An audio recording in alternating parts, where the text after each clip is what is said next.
I never believed in fate until I found myself chasing after a stranger's tarot cards scattered across Lake Lavon's sandy shore. The morning mist was just lifting when I spotted them, ancient symbols that made my linguist brain practically vibrate with recognition. These weren't your typical fortune-telling cards from some New Age shop. The artwork was medieval, the gold leaf authentic, and the inscriptions, damn, they were in a dialect I'd only seen in 12th century manuscripts. Excuse me, those are mine. I spun around to find a blonde woman sprinting toward me, her blue eyes wide with panic. She was beautiful in that effortless way, hair caught in the morning breeze, cheeks flushed from running, but it was the genuine terror in her voice that stopped me cold. You're looking for these? I held up the Fool card, watching relief flood her features. Oh, thank God. She pressed a hand to her chest, catching her breath. I thought they were gone forever. That's my grandmother's Marseille deck. It's the cornerstone of my doctoral research. Doctoral research? I raised an eyebrow. I'm Rose Murphy, Ancient Linguistics. And these inscriptions, I gestured to the cards. They shouldn't exist. This symbolism predates known tarot history by centuries. Her eyes lit up. You can read them? I'm Hazel Bennett, History Department. I specialize in tarot evolution, but the linguistic elements have been driving me crazy. We spent the next hour on that beach, heads bent together over weathered cards, our fingers occasionally brushing as we pointed out symbols and shared theories. When she suggested coffee to continue the discussion, I found myself saying yes before my brain could overthink it. The little cafe overlooking the water became our impromptu classroom. Hazel's passion for her work was infectious. She talked about tarot history like other people discuss their favorite movies, her hands dancing as she explained the connection between medieval allegory and modern divination. I found myself leaning closer, captivated by more than just her academic insights. The Empress card here, see how the crown differs from standard Rider-Waite imagery? The symbols match hieroglyphic patterns from ancient Egypt, but they're rendered in a distinctly European style. She looked up at me, suddenly self-conscious. Sorry, I'm babbling. Don't apologize, it's fascinating. Our eyes met across the small table. And you're not babbling, you're brilliant. The compliment hung between us, charged with something neither of us was ready to name. Hazel's cheeks flushed pink, and she tucked a strand of hair behind her ear, a gesture so unconsciously feminine it made my heart skip. I should probably get these back to my office, she said, carefully gathering the cards. But Rose, would you be interested in seeing the rest of my collection sometime? I have documents dating back to the 1400s. I'd love that. The words came out softer than I intended. And Hazel? I'm really glad you dropped those cards. She smiled, that radiant expression that would haunt my dreams for weeks to come. So am I.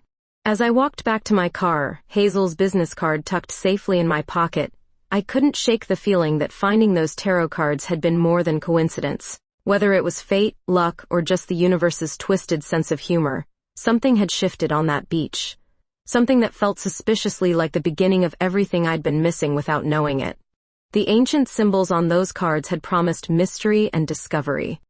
What they hadn't warned me about was how completely one historian with blonde hair and blue eyes could upend everything I thought I knew about my carefully ordered academic life. 3 days later, I stood outside Hazel's university office, nerves jangling like wind chimes in a storm. The hallway smelled of old books and industrial coffee, familiar academic scents that should have calmed me. Instead, my palms were sweating as I knocked on her door. Come in. Her voice made something flutter in my chest. I pushed open the door and nearly laughed. If my office was organized chaos, Hazel's was beautiful pandemonium. Books towered in precarious stacks, tarot decks spread across every available surface, and medieval manuscripts lay open like sleeping birds with paper wings. Welcome to my organized disaster, Hazel said, looking up from behind a fortress of reference materials. She wore a cream sweater that made her blonde hair shimmer, and I had to remind myself to breathe normally. This is incredible. I moved closer, examining a 15th century illuminated manuscript. Is this original? Museum reproduction, but faithful to the last detail. The real one's in Florence. She stood, brushing dust from her hands. I've been cross-referencing iconography all morning. Look at this. She leaned over my shoulder to point out symbols, her proximity sending warmth cascading down my spine. Her perfume was subtle, something that reminded me of libraries and lavender. When she turned to meet my gaze, we were inches apart. "The tower card," she whispered. But her eyes weren't on the manuscript anymore. "Destruction and revelation," I murmured back, remembering the card's meaning. We stayed frozen like that for a heartbeat too long before she stepped back, cheeks pink. "Coffee? I have a decent machine hidden somewhere in this chaos. I'd love some." I needed something to do with my hands before I did something stupid like reach for hers. The next week blurred into a pattern of shared discoveries. Hazel joined me at the excavation site outside Plano, where our team was uncovering remnants of a 19th century settlement. Watching her crouch beside me in the dirt, carefully brushing soil from pottery shards, felt oddly domestic. "The geometric patterns here match the pentacle suit imagery," she said, holding up a ceramic fragment. "Same symbolic language, different medium." "Cultural continuity," I agreed. "Symbols transcend specific applications." Dr. Elena Mitchell, the dig supervisor, raised an eyebrow at our intense conversation. "You two speak the same language, don't you?" Hazel and I exchanged glances. "Something like that," I said. That evening, emboldened by wine and Elena's knowing smirk, I asked Hazel to dinner. Not work dinner, not research collaboration dinner, an actual date. "I know this little Italian place," I said, trying to sound casual while my heart hammered against my ribs. Her smile was answer enough. Rossetti's was exactly what I'd hoped. Intimate lighting, quiet corners, the kind of place where conversation could flow like good wine. Hazel had changed into a navy dress that made her eyes look impossibly blue, and I caught myself staring more than once. "Tell me something that's not in your academic bio," I said over antipasto. "I collect vintage tea sets," she admitted with a laugh. "Completely impractical hobby for someone who lives in books, but there's something about the ritual of proper tea service. That's oddly charming." "Your turn." "Secret hobby? I rebuild motorcycle engines." Her eyebrows shot up. "I know. Doesn't fit the stuffy professor image." "Nothing about you fits the stuffy professor image, Rose." The way she said my name made heat pool in places I'd been trying to ignore. We talked through 3 courses, sharing stories about lonely graduate school years, failed relationships with men who didn't, to understand our passion for dusty academia, and the strange isolation of loving work that most people found incomprehensibly boring. "I've never met someone who gets it," Hazel said softly as we lingered over tiramisu. "The way symbols and history can make your pulse race, you know?" "I know." I reached across the table, covering her hand with mine. "Hazel..." She didn't pull away. Instead, her fingers intertwined with mine, sending electricity shooting up my arm. We sat like that in the candlelight, connected by more than shared interest for the first time. Walking her to her car afterward felt like the most natural thing in the world, even as my nerves sang with anticipation. Under the restaurant's string lights, she turned to face me. "Thank you for dinner. For this. Thank you for saying yes." We moved closer without conscious thought, drawn together like magnets finding true north. When her lips met mine, soft and tentative, the world narrowed to that single point of contact. She tasted like wine and possibility, and when she sighed against my mouth, I knew I was already gone. The kiss deepened, her hand sliding into my hair as I pulled her closer. Years of careful academic composure melted away, replaced by raw want and the intoxicating discovery that she wanted this too. When we finally broke apart, both breathing hard, her smile was radiant. "This changes things," she whispered. "Good things?" I asked, hope threading through my voice. "The best things," she said, and kissed me again under the Texas stars. Saturday morning came with the kind of golden light that made everything seem possible. I stood on Hazel's doorstep, holding coffee and pastries like some sort of offering to whatever gods governed second chances at happiness. Her Victorian cottage sat tucked behind ancient oak trees, all bay windows and climbing roses, exactly the kind of place I'd imagined her living.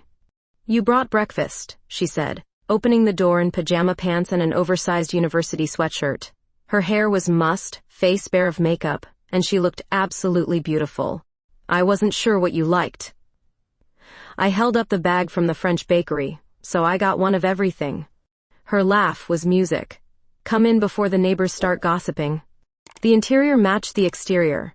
Vintage furniture mixed with academic clutter, bookshelves reaching toward tall ceilings, and tarot cards displayed in glass cases like precious artifacts. But what stopped me cold was the sheer volume of her collection. Hundreds of decks from different eras and countries, some so old they belonged in museums. "This is incredible," I breathed, moving toward a case containing what looked like hand-painted cards from the Renaissance. "How did you acquire all this?" "Years of estate sales, private collectors, and one very understanding dissertation advisor who let me write off research trips as educational expenses." She set our coffee on a table next to a 19th century Attila deck. Most of it came from my grandmother, though. She started collecting in the 1940s. We spent the morning moving from case to case, with Hazel explaining the provenance and significance of different decks. Her passion was infectious, and I found myself drawn not just to the historical artifacts, but to the way her face lit up when she talked about them. The careful distance we'd maintained over coffee and academic discussions began dissolving. "This one's special," she said, opening a wooden box to reveal cards so old the edges had worn soft. Marseille deck from 1760. The symbolism influenced everything that came after. Her fingers brushed mine as she handed me the lover's card. The touch sent familiar heat spiraling through me, and when she met my eyes I saw the same awareness reflected there. "Rose." She started, but I was already moving closer. "I've been thinking about Thursday night," I said softly. "About the kiss." "So have I." Her voice was barely a whisper. "I keep wondering if it felt as good as I remember. Only one way to find out." This time, when our lips met, there was nothing tentative about it. She tasted like coffee and promise, her hands fisting in my shirt as I backed her against the bookshelf. Ancient texts looked down at us like benevolent witnesses, as we lost ourselves in exploration and discovery. The linguistics conference in Dallas the following weekend gave us our first chance to present as a team. Our joint paper on symbolic connections between Proto-Indo-European languages and medieval divination systems drew standing-room-only crowds, partly for the revolutionary research, mostly because watching us bounce ideas off each other was academic foreplay at its finest. The correspondence between ancient rune meanings and tarot suit progression suggests cultural transmission across centuries, Hazel explained, to the packed auditorium, seamlessly picking up where I'd left off discussing linguistic evolution. Afterward, over conference hotel wine and room service, we celebrated our success and the intoxicating realization that our professional collaboration made everything else more intense. "You were brilliant up there," I said, toasting with mediocre Chardonnay. "We were brilliant together," she corrected, moving closer on the generic hotel sofa. "I've never had a research partner who actually made me smarter." The compliment hung between us, loaded with implication. When she leaned over to kiss me, slow and deliberate, I tasted triumph and desire in equal measure. Her hands found the buttons of my blouse, fingers trembling slightly as she worked them free. "Are you sure?" I asked, even as my own hands explored the warm skin beneath her sweater. I've never been more sure of anything in my life. What followed was tender and urgent all at once. Clothes discarded with academic precision, whispered endearments between kisses that mapped new territories of sensation. She moved beneath me with the same passion she brought to everything else, responsive and generous and utterly present. When she called out my name, voice breaking with pleasure, I knew this wasn't just physical attraction anymore. This was something deeper, more dangerous, and completely inevitable. Later, as we lay tangled in hotel sheets with her head on my chest, she traced lazy patterns on my shoulder. "What happens now?" she asked quietly. "Now we go home and pretend this was just about the research," I said, then immediately contradicted myself by pressing a kiss to her hair. "Or we could be honest about what this is." She tilted her head to look at me, blue eyes serious.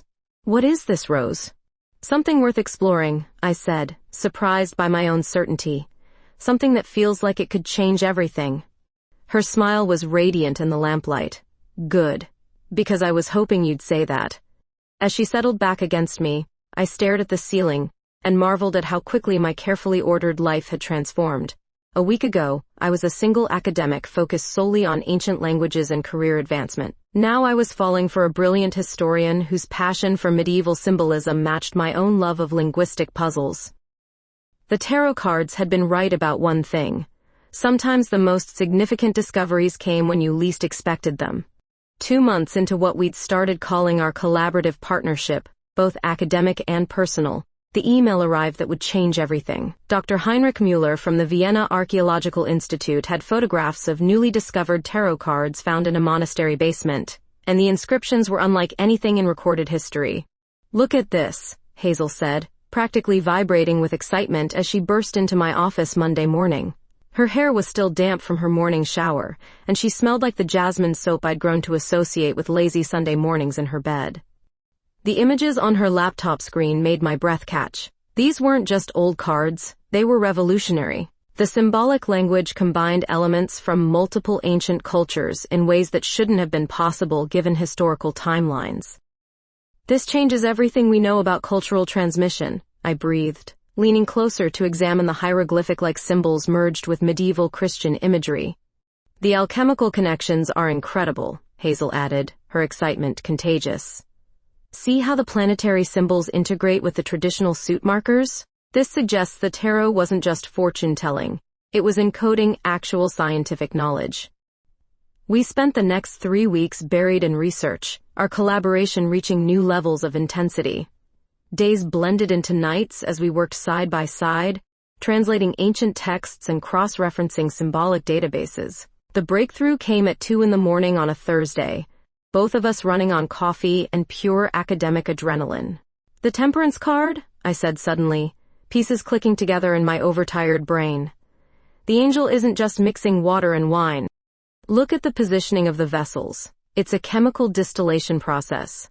Hazel's eyes widened as she followed my logic. "And the star card. Those aren't just decorative urns, they're alchemical equipment for celestial observation. Medieval scientists were hiding their discoveries in plain sight," I continued, excitement building, using tarot imagery to preserve knowledge that the church might have considered heretical. "We've just rewritten the history of both tarot and medieval science," Hazel whispered. And suddenly she was kissing me, hard and desperate, pouring months of intellectual and physical tension into that single moment of triumph. I kissed her back with equal fervor, my hands tangling in her hair as years of academic training warred with the primal satisfaction of discovery. When she pulled back, both of us breathing hard, her smile was luminous.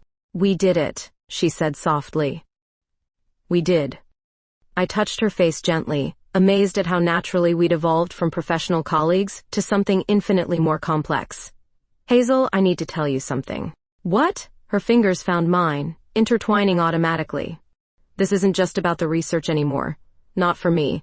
The words felt clumsy, inadequate for the depth of what I was feeling. "I'm falling in love with you." Her intake of breath was audible in the quiet office. For a moment that stretched like eternity, she just stared at me, blue eyes searching my face for something I hoped she would find. "Rose?" she started, voice thick with emotion. "I love you too. I have for weeks, but I was terrified to say it." Relief flooded through me, followed immediately by desire so intense it made my knees weak. I stood, pulling her with me, and this time when we kissed, it was with the desperate hunger of two people who had finally stopped pretending they were just colleagues with benefits. Her sweater hit the floor first, followed by my blouse, as we stumbled toward the small couch in my office corner. Academic propriety evaporated under the heat of her hands on my skin. The soft sounds she made as I traced the curve of her spine. When she whispered my name against my throat, voice breaking with need, I knew we'd crossed a line from which there was no returning. Making love to her there, surrounded by ancient texts and modern technology, felt like the most natural culmination of everything we'd built together. She moved beneath me with the same passionate intensity she brought to her research, responsive and generous and utterly present. When she cried out, fingers digging into my shoulders as pleasure overwhelmed her, I felt something fundamental shift in my chest, a recognition that this woman had become essential to my existence in ways that went far beyond academic collaboration. Later, as we lay entwined on the narrow couch, her head on my chest and our breathing slowly returning to normal, she traced abstract patterns on my collarbone. "What are you thinking?" I asked softly. "That I never expected to find this," she murmured. "Love and professional fulfillment with the same person. It feels too good to be real." I pressed a kiss to the top of her head, inhaling the familiar scent of her shampoo. "It's real. We're real." "Promise me something," she said, tilting her head to meet my eyes. "Anything. Promise me that no matter what happens with our careers, with the publication, with any of the external stuff, We'll remember this moment, this feeling. Something flickered across her expression as she spoke, gone too quickly for me to interpret. But her request felt important, weighted with an emotion I couldn't quite name. I promise, I said, and meant it completely. As we dressed and gathered our scattered research materials, preparing to face the world as two academics who had just potentially revolutionized their field, I couldn't shake the feeling that we'd accomplished something even more significant. We'd found each other in the labyrinth of ancient symbols and modern scholarship, and whatever came next, that discovery would endure. The tarot cards spread across my desk seemed to wink in the lamplight, as if they approved of the secrets we'd unlocked, both professional and deeply personal. 3 months of blissful domestic routine had lulled me into believing love could be simple. Hazel and I had found our rhythm. Morning coffee in her kitchen, evenings spent grading papers while she organized her endless tarot collection, weekends lost in research or each other's arms. I was living in her cottage more than my own apartment, and the transition felt natural as breathing.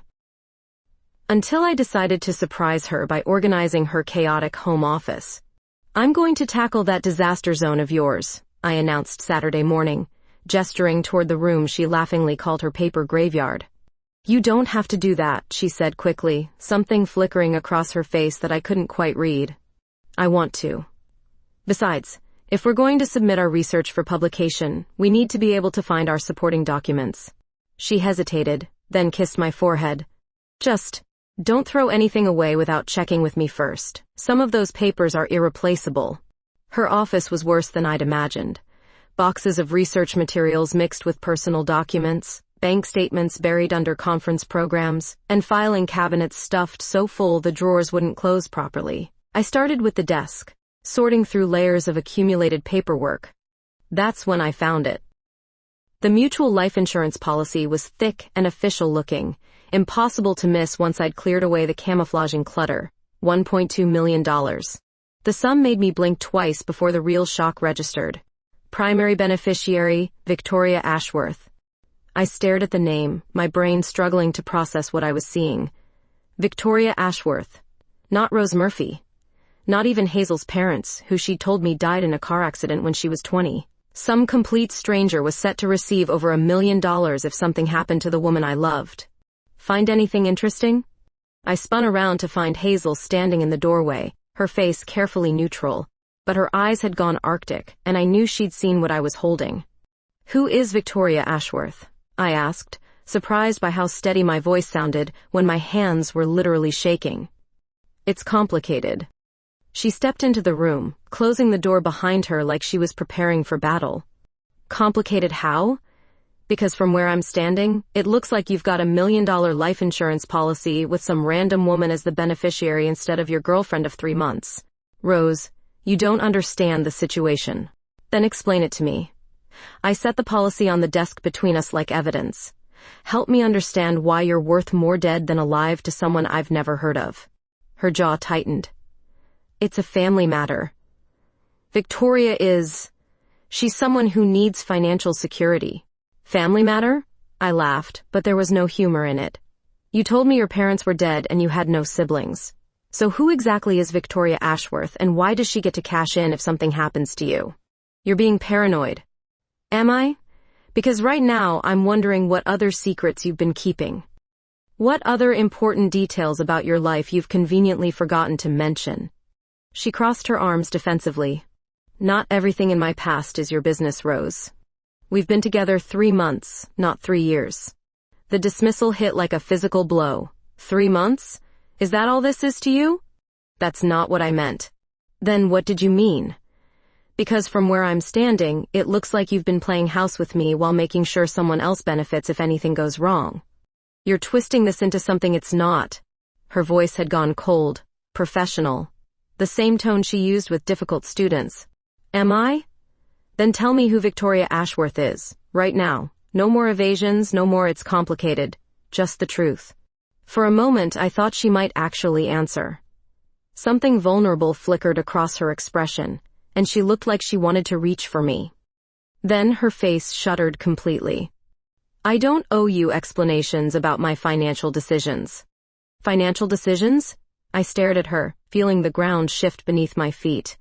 This isn't about money, Hazel. This is about trust. This is about the fact that you've been keeping major secrets from someone you claim to love. I do love you. Do you?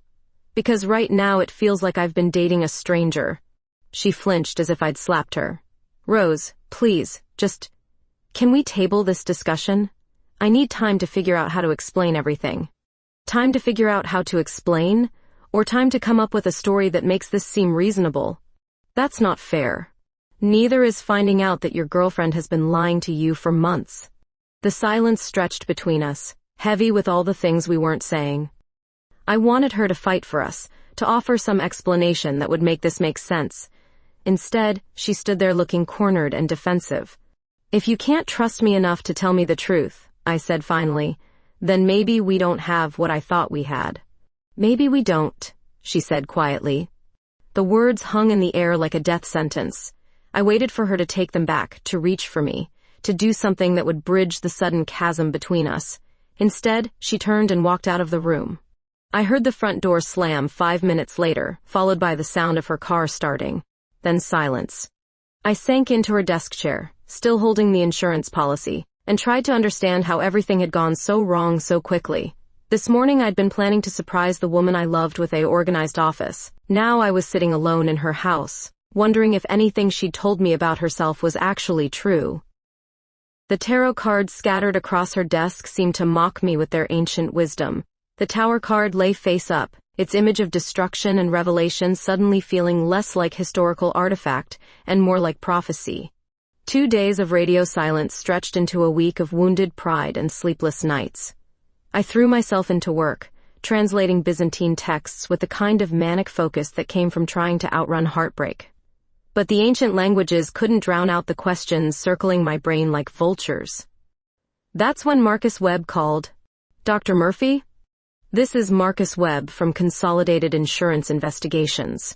I understand you're close to Dr. Hazel Bennett? My blood went cold. Who's asking? I'm investigating some irregularities in Dr. Bennett's recent insurance applications. Multiple policies, significant death benefits, different beneficiaries. I was hoping you might have some insight. The phone felt heavy in my hand. Multiple policies? 4 separate companies in the past 18 months. 2.8 million in total coverage. His voice was professionally neutral, but I caught the implication. All with different beneficiaries. Victoria Ashworth, Sarah Chen, Elizabeth Morgan, and James Patterson. Does she ever mention financial difficulties? My legs gave out. I sank onto my office chair, mind reeling. Sarah Chen was Hazel's research assistant. The others were complete strangers to me. Dr. Murphy? You still there? I need to think about this. If you know anything that might help us understand Dr. Bennett's situation, it could benefit everyone involved. Insurance fraud is a serious matter. After he hung up, I stared at my phone for 20 minutes, trying to process what I'd learned. 4 policies, nearly $3 million. Different beneficiaries who seemed to have no connection to each other or to Hazel. Unless they weren't random at all. I spent the afternoon researching everyone Webb had mentioned. Sarah Chen was easy, graduate student, struggling financially, helping with Hazel's research for barely minimum wage. Elizabeth Morgan took longer, but I finally found her in obituaries from 2 years ago. Cancer, age 36, survived by sister Hazel Bennett. Wait, sister? Hazel had told me she had no family, but here was proof of a sister who died of cancer, leaving massive medical bills that would explain everything. My phone buzzed. Elena. Rose, we need to talk. Can you meet me at Murphy's bar in 20 minutes? Elena was already nursing a whiskey when I arrived, her expression grim. I've been doing some checking on your girlfriend, she said without preamble. Ex-girlfriend apparently. Rose, her academic credentials don't match up. The university she claims to have gotten her doctorate from has no record of a Hazel Bennett in their program. The blow landed harder than Webb's revelation. That's impossible. She knows too much. She's too good at what she does. Oh, she's brilliant. No question about that. But her PhD appears to be fabricated. The research is real, the knowledge is genuine, but the official credentials... Elena shook her head. They don't exist. I ordered a double bourbon and drank half of it in one swallow. So she's a fraud? Everything about her career is fake? I don't think it's that simple. Her published papers are solid, her research methodology is sound. She clearly has the education, just not through traditional channels. But Rose, Elena leaned forward. If she's lying about her degree, what else might she be lying about? The insurance policies, the mysterious beneficiaries. The sister who supposedly didn't exist but apparently died of cancer 2 years ago. I need to find her, I said, standing abruptly. Rose, maybe that's not a good idea. If she's involved in something illegal, she's involved in something desperate, I corrected. There's a difference. I drove to Hazel's cottage, my mind churning with possibilities. The woman I'd fallen in love with was either a calculating criminal or someone pushed to extremes by circumstances I didn't understand. Either way, I needed answers. Her car wasn't in the driveway, but I had a key. The house felt hollow without her presence, like a theater after the actors had gone home. I moved through rooms we'd shared, looking for clues to who Hazel really was beneath the carefully constructed academic persona. In her bedroom, I found what I was looking for. A shoebox hidden under the bed, filled with medical bills and hospital records. All for Elizabeth Morgan Bennett, Hazel's sister, stage 4 ovarian cancer. Experimental treatments, clinical trials, endless invoices for procedures insurance wouldn't cover. The final bill was dated 18 months ago, $200,000 for a last-ditch treatment that hadn't worked. I sank onto the bed, surrounded by evidence of Hazel's desperate love for a dying sister. The timeline made horrible sense now. Elizabeth's death 2 years ago, followed by Hazel's first insurance policy. A woman drowning in medical debt, watching her career crumble under the weight of falsified credentials, making increasingly dangerous choices to honor debts and obligations. My phone buzzed. A text from an unknown number. If you want the truth about Victoria Ashworth, meet me at Lake Lavon, the same spot where we first met. H. I stared at the message for a long moment, then grabbed my keys. Whatever was happening between us, it had started on that beach. Maybe it was fitting that it would end there too. The sun was setting when I arrived, painting the water in shades of amber and gold. Hazel stood at the water's edge, silhouetted against the dying light. She looked smaller somehow, diminished by whatever weight she was carrying. You came, she said without turning around. I found the medical bills, Elizabeth's bills. Her shoulders sagged. You know about Lizzie. I know she was your sister. I know she died of cancer. I know you've been drowning in her medical debt ever since. I moved closer but didn't touch her. What I don't know is why you couldn't trust me with the truth. When she finally turned to face me, her eyes were red-rimmed and haunted. Because once you know everything, you'll realize what kind of person I really am. And I couldn't bear to see that disappointment in your eyes. Victoria Ashworth is my sister, Hazel said, her voice barely audible over the lapping waves. Elizabeth changed her name before she died. Legal name change, new identity, different social security number. She was trying to protect me from her medical debt. I felt the pieces clicking into place with sickening clarity. But she died anyway. She died anyway. Hazel's laugh was bitter, and left me with $250,000 in medical bills that insurance refused to cover. Experimental treatments aren't covered, you know. Even when they're your last hope. The wind picked up, sending ripples across the water. I watched Hazel wrap her arms around herself, looking fragile in the dying light. So you took out the insurance policies, I said softly. I was desperate. Lizzie raised me after our parents died. She put herself through medical school working 3 jobs, then abandoned her residency to care for me when I got sick in high school. She gave up everything for me, Rose. Everything. And when she got cancer? I did what she did. Gave up everything. Hazel turned to face me fully, tears streaming down her cheeks. I falsified my credentials to get the university position. Used fake references. Bought a diploma from a mill. The research was real. My knowledge was real. But the paper trail was fabricated. Why didn't you just tell me? Because I'm a fraud. The words exploded from her, raw and desperate. I'm not Dr. Hazel Bennett with a PhD in medieval history. I'm Hazel Morgan, community college dropout who taught herself everything I know from library books and internet courses. I'm a woman who committed insurance fraud to pay for her dead sister's medical bills. The admission hung between us like a physical weight. I wanted to reach for her, to close the distance between us, but something held me back. The insurance policies, I said instead. Webb said there were 4 of them. Sarah Chen gets one because she's helping me maintain the academic charade. The others go to people who helped with Lizzie's care. Nurses, doctors who tried expensive treatments off the books. People who sacrificed for her when the system failed. And if something happens to you, then the debts get paid. The people who helped us get something back. And nobody else gets hurt by my lies. I stared at her, trying to reconcile the desperate woman standing before me with the confident academic I'd fallen in love with. Hazel, this is insane. You're talking about insurance fraud, identity theft. I'm talking about survival. Her voice cracked. Do you know what it's like to watch someone you love die because you can't afford the treatment that might save them?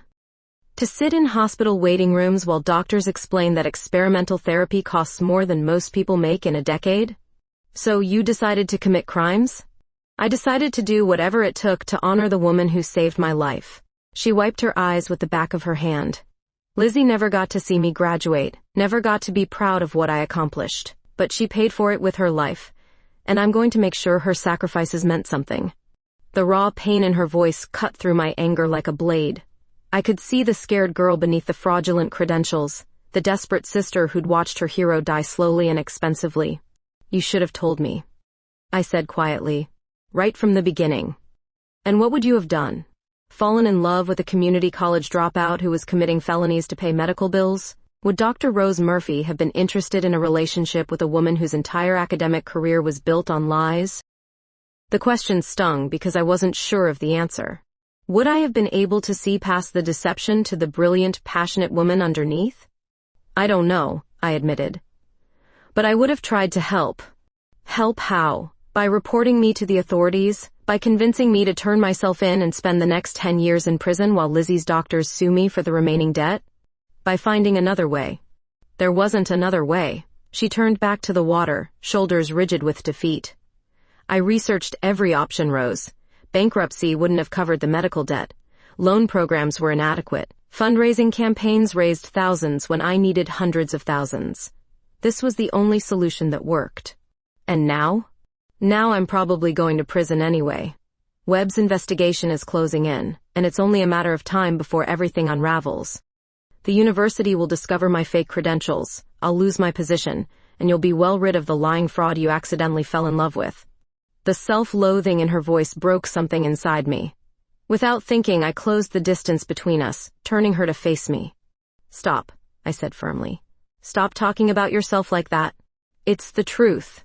The truth is that you're a brilliant woman who got trapped in an impossible situation. The truth is that you loved your sister enough to risk everything for her. The truth is that you taught yourself more about medieval history than most people with legitimate PhDs will ever know. None of that matters now. It all matters. I cupped her face in my hands, forcing her to meet my eyes.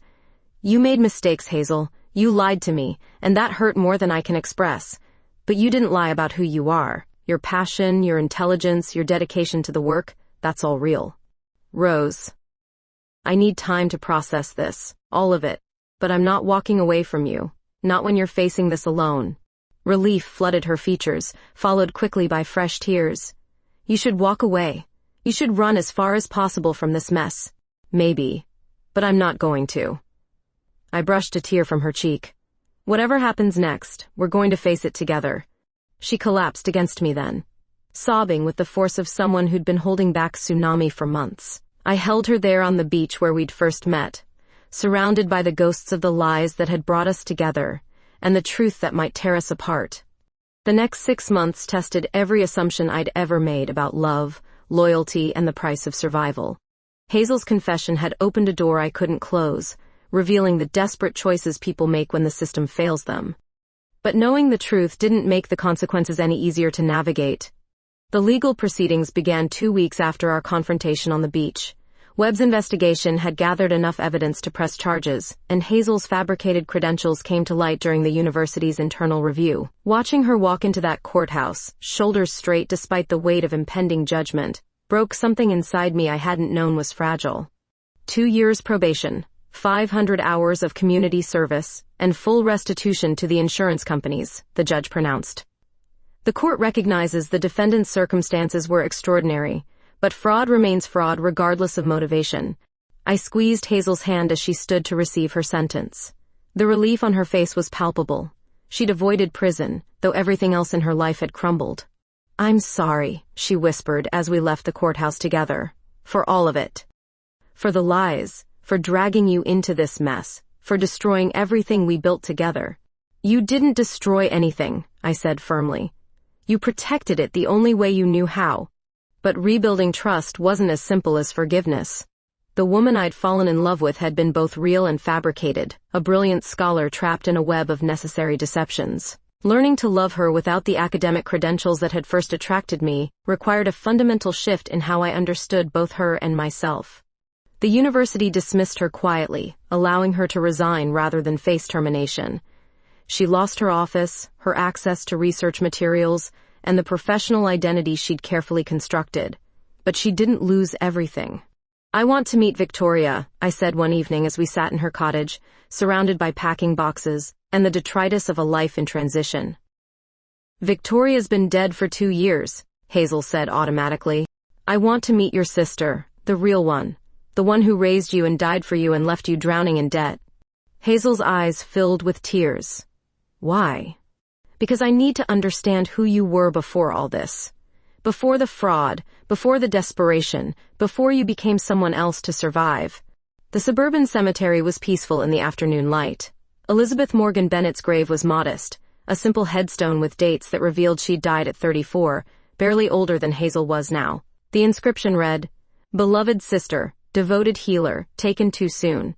She wanted to be a pediatric oncologist, Hazel said softly, kneeling to place fresh flowers on the grave. She said if she could save even one child from what she'd watched other patients endure, the sacrifice would be worth it. She sounds incredible. She was. She was everything I wanted to be, smart, compassionate, brave.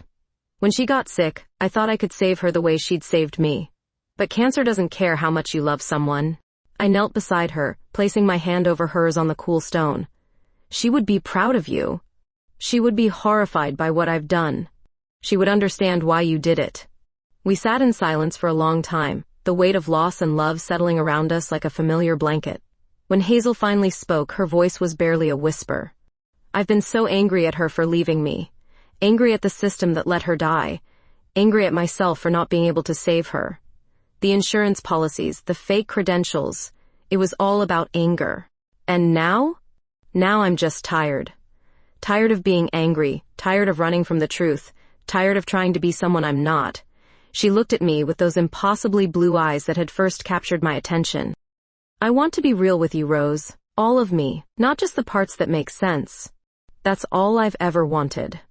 The community service Hazel was assigned involved teaching basic literacy to adults at the local library. Watching her work with students who'd been failed by the educational system gave me new insight into the woman behind the fabricated credentials. She had a gift for making complex concepts accessible, for meeting people where they were instead of where she thought they should be. Mrs. Rodriguez is reading at a 6th grade level now, she told me one evening, pride evident in her voice. She's going to help her grandson with his homework for the first time. You're a natural teacher. I'm a natural faker, she corrected, but without the self-loathing that had characterized her earlier confessions. But maybe that's not entirely bad. Maybe knowing how to be someone else helps you understand what other people need. 3 months into her community service, something shifted between us. The careful distance we'd maintained began dissolving, replaced by a deeper intimacy born from shared truth rather than shared deception. One evening, as she graded literacy assessments at her kitchen table, I found myself studying her profile in the lamplight. "What are you thinking about?" she asked without looking up. "You, us, how we got here. Regrets? Questions about what comes next." She set down her pen and turned to face me fully. "What do you want to come next?" The answer had been building inside me for months, but I'd been afraid to voice it. I want to try again. Real this time, with no secrets between us. Rose, you know everything now. Every lying, desperate, criminal thing I've done. Why would you want to try again? Because I know why you did it. Because I've seen who you really are when you're not performing. Because I love you. Not Dr. Hazel Bennett with her impressive credentials, but Hazel Morgan, who taught herself medieval history from library books and risked everything to save her sister. The kiss that followed was different from all the others we'd shared. It tasted of forgiveness and possibility, of two people choosing each other with full knowledge of the costs. When she pulled back, her eyes were bright with unshed tears. "I love you too," she whispered. "The real you, who saw through all my lies and stayed anyway." "Then let's start over. No performances, no pretenses, just us." That night, as we lay tangled together in sheets that smelled of her jasmine soap, I traced the scar on her shoulder from a childhood accident she'd never mentioned during our fabricated courtship. "Tell me about this," I said softly. "Fell off my bike when I was 8. Lizzie patched me up and taught me to ride again the next day. Tell me everything. All the stories you thought I wouldn't want to hear." So she did. Real stories about a real woman who'd survived loss and learned to love in the ruins of her carefully constructed life. And I listened, memorizing every detail, building a foundation of truth to replace the beautiful lies we'd started with. 6 months after Hazel completed her community service, we stood in the auditorium of Dallas Community College, watching her receive recognition for her adult literacy program. The woman on stage bore little resemblance to the desperate academic I'd confronted about insurance fraud. This Hazel was authentic, confident in ways that had nothing to do with fabricated credentials. The Victoria Ashworth Memorial Scholarship, she announced to the gathered crowd, will provide educational opportunities for adult learners who've been overlooked by traditional systems. I felt tears prick my eyes as applause filled the room. She'd found a way to honor her sister's memory that created something beautiful instead of destroying it. Using Elizabeth's life insurance payout and donations from the literacy program, we've established a fund that will help people like Mrs. Rodriguez pursue their dreams despite late starts or difficult circumstances. After the ceremony, we walked through the campus where Hazel now taught remedial English and history to students who reminded her daily why education mattered. Her office was tiny compared to her university space, but filled with thank you notes from graduates who'd found their voices through her classes. "Any regrets?" I asked, as we sorted through applications for the scholarship program. "About the fraud? About losing my career?" She considered the question seriously. "I regret the lies I told you. I regret the stress and fear. But I don't regret what it led to. I'm doing work that actually matters now." "And the research? Don't you miss the tarot history, the medieval manuscripts?" She gestured to a corner where her personal collection sat in simple wooden cases. "I still research. I still publish, just in different venues. Academic journals aren't the only places where scholarship lives." It was true.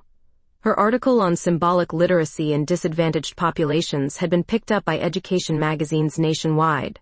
She'd found ways to blend her medieval expertise with practical applications, creating curriculum that used historical storytelling to teach reading comprehension. "Besides," she added with a grin that made my heart flutter, "I have a research partner who keeps me connected to the ivory tower." Our joint paper on cultural transmission through symbolic systems had been accepted by 3 major journals. The academic world knew me as the lead author, with a mysterious collaborator who provided brilliant insights but declined conference presentations. We'd found our rhythm. That evening, as spring lightened into early summer, we walked the familiar path around Lake Lavon. The beach where we'd first met had become our thinking place, where we came to process difficult decisions and celebrate victories. "I have something to tell you," Hazel said as we reached the spot where I'd found her scattered tarot cards more than a year ago. My heart skipped. Good something or bad something? Life-changing something. She stopped walking and turned to face me, reaching into her jacket pocket. "Rose Murphy, you've seen me at my absolute worst. You've watched me lie, cheat, commit fraud, and fall apart completely. You stayed when anyone reasonable would have run. Hazel, what are you doing?" "I'm asking you to stay forever." She dropped to one knee, holding up a simple silver band set with a small but perfectly clear diamond. This was Elizabeth's engagement ring. She never got to use it, but she always said it was waiting for the right love story. The world narrowed to her upturned face, blue eyes bright with hope and terror. "Will you marry me? Will you build a real life with the real me?" The answer came without hesitation. Yes. Absolutely yes. The ring slid onto my finger like it had been waiting there all along. When she stood and kissed me, it tasted like promises and new beginnings, like all the lies that had brought us together transformed into truth. "I love you, Hazel Morgan," I whispered against her lips. "All of you. The brilliant teacher, the devoted sister, the woman brave enough to reinvent herself when the world demanded it. I love you too, Rose Murphy. Thank you for seeing who I really was, even when I'd forgotten myself. We held each other there on the beach as the sun set over the water, two women who'd found love in the wreckage of carefully constructed lies. The future stretched ahead of us, uncertain but honest, built on the foundation of who we really were instead of who we'd pretended to be. So what happens now? I asked.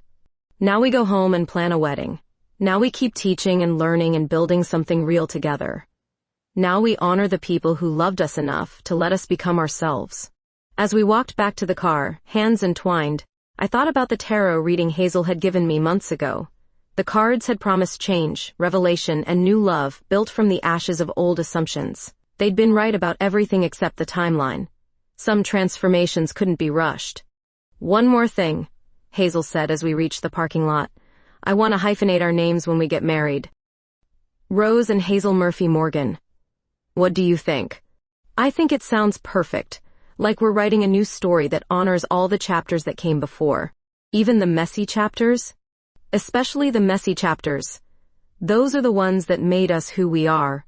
She kissed me again under the streetlights, and I tasted our whole complicated, beautiful, imperfect future on her lips. We'd started with scattered tarot cards on a beach and built something real from the pieces. Whatever came next, we'd face it together, as ourselves, finally and completely honest about the love we'd found in the ruins of our carefully constructed lives.